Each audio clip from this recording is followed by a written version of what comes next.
Morning, everyone, and welcome to the White House. To the First Lady, Dr. Biden, thank you for again opening this remarkable place for this particular celebration, but also for being such an extraordinary role model for women and girls here in our country, but also around the world, and for your sustained efforts to advance the rights and dignity of all people. So we're joined today by officials from across the United States government, each one of them a remarkable leader and role model in their own right. Samantha Power, USAID Administrator.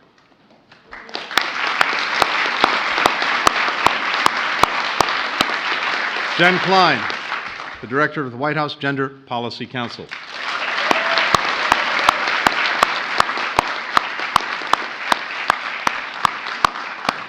Someone who really needs no introduction, Karine Jean-Pierre, White House Press Secretary.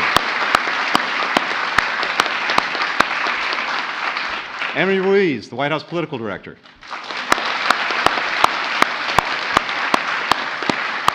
Dr. Geeta Rao Gupta, the Ambassador at Large for Global Women's Issues.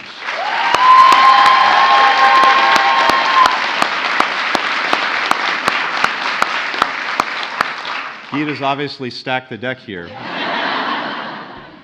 And Desiree Cormier-Smith, the Special Representative for Racial Equity and Justice, who I'm so proud to serve alongside of at the State Department.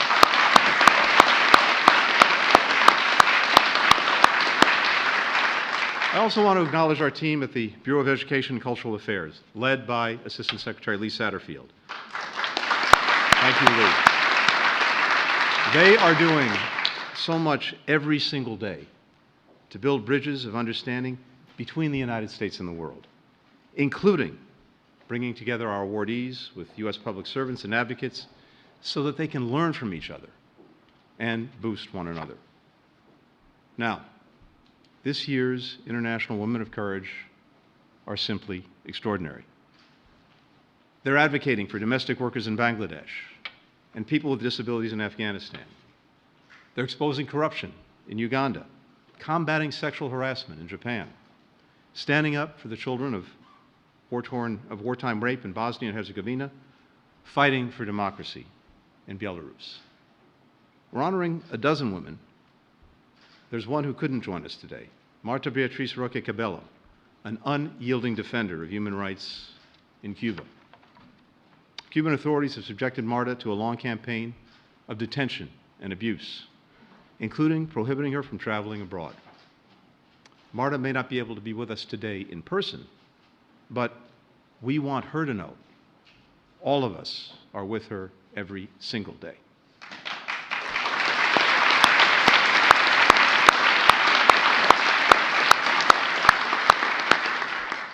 I think Marta would be the first to say that her struggle is not hers alone. Governments and societies around the world look to silence, to intimidate outspoken women through imprisonment, through harassment, through violence, through death threats, through the repression of their families and their colleagues. For these women, and so many activists like them around the world, courage is a deliberate and daily choice. Women and girls demonstrate similar bravery in places that are racked by conflict and insecurity, even as they are disproportionately harmed by that violence. We also witness the quiet daily strength of women who persist despite the obstacles to their rights, their participation, their basic chances in life, from unequal political and economic power to gender-based violence. Whether on the front lines of war or on the front lines of social change, women are often the most powerful engines for progress. The United States stands with every woman of courage, working to build greater stability, greater equality, and greater opportunity. And we are committed to knocking down the barriers that prevent women and girls from reaching their full potential alongside them. That's why championing the rights of women and girls in all of their diversity is a central part of our foreign policy. Over the past 3 years, we've put forward concrete strategies, policies, programs to support women and girls around the world. It's not simply rhetorical, it's practical. from increasing their political participation to ensuring that they're parts of things like the clean energy transition. Last year, President Biden requested a doubling of foreign aid to promote gender equity abroad, a historic $2.6 billion. Supporting women and girls is not only the right thing to do, it's the smart and necessary thing to do. And we know this in so many different ways. We've seen this. The more women serve in legislatures, the less likely countries are to actually go to war.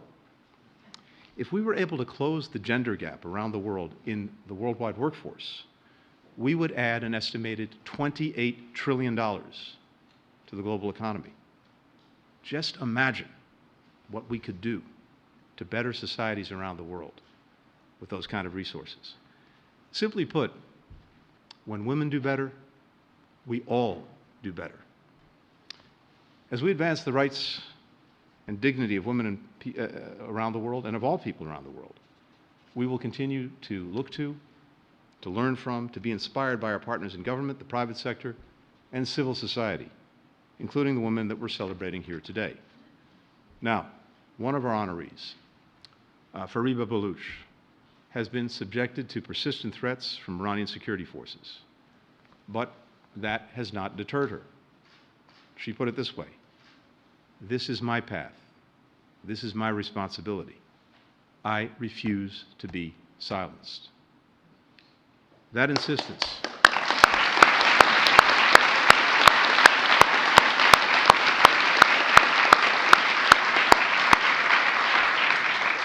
insistence that determination to speak up, to speak out, to take action, to refuse the status quo, that's reflected in all of the extraordinary women that we recognize today. And it's exhibited every day as well by the woman that I now have the great privilege to introduce, the First Lady of the United States, Dr. Jill Biden.